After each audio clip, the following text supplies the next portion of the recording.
NBA Finals tied at 2 after Steve Kerr made one heck of a chess move.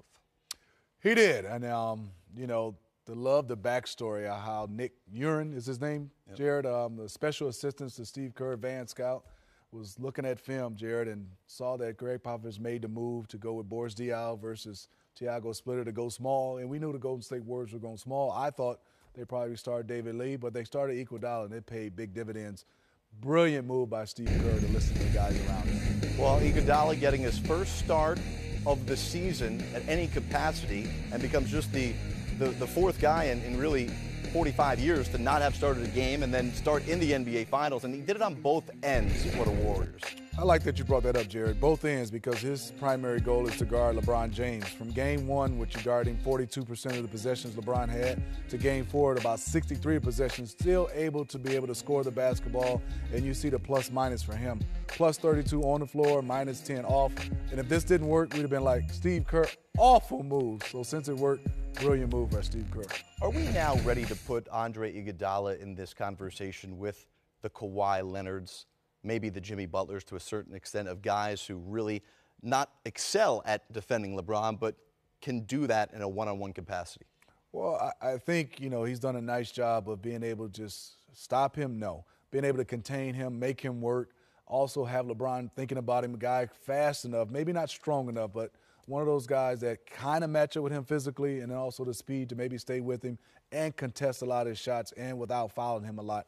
Andre did a nice job, but I think more importantly, he's did a nice job to help other guys like Stephen Curry, like Draymond Green, because by him starting, they're able to play faster, and by playing faster for those guys, that's when they excel. Obviously, still a lot of basketball to play, but where do you think Andre Iguodala sits right now in the voting for Finals MVP?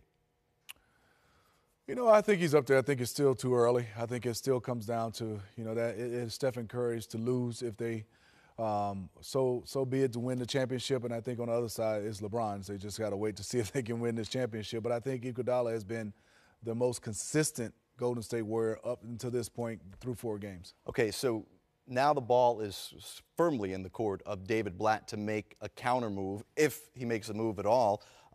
Clearly he's been playing and been talking about how the guys that he's been riding, the tank is running low. Thankfully they do have an extra day off as they get set to play Game 5. But look how much Coach Blatt has been relying on these guys. Of course, you know about Kevin Love is out, and Kyrie Irving go all the way back to the beginning of the season. No Anderson Varejao out either.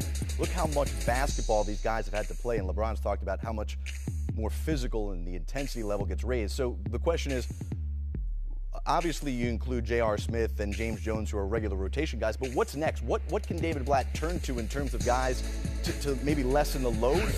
I think when you start to look at the other guys on the bench, Perkins and Brendan Haywood, I would probably say X those guys out, because now Golden State Warriors is strictly probably going small ball. So it'll be hard for them to find a lot of minutes on the court, because they have Tristan and also they have Mozgov, and both those guys are playing well.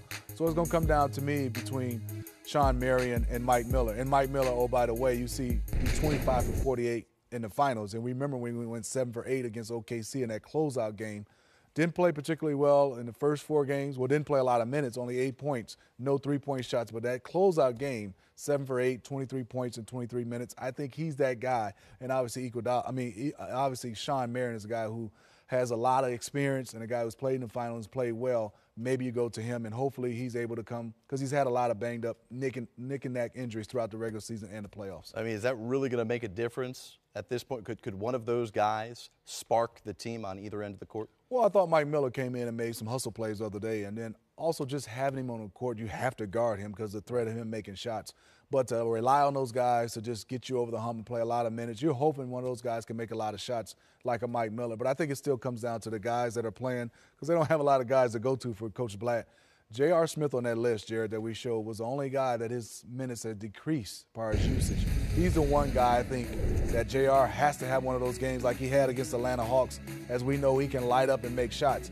He's been off, and you see just 9 points, only 25% from the three-point line. He has to find a way to be on the court, make shots, and I think also for him, just don't rely on the three-point shot. We know he can make it, but J.R. can drive the basketball, make plays, dish the basketball. He's a pretty good passer. We don't give him a lot of credit, but you see the numbers right now versus the Eastern Conference Finals into the 4 games in the finals. he's been subpar so far. J.R. Smith just 1 for 2 from the free throw line in the first 4 games of the NBA Finals.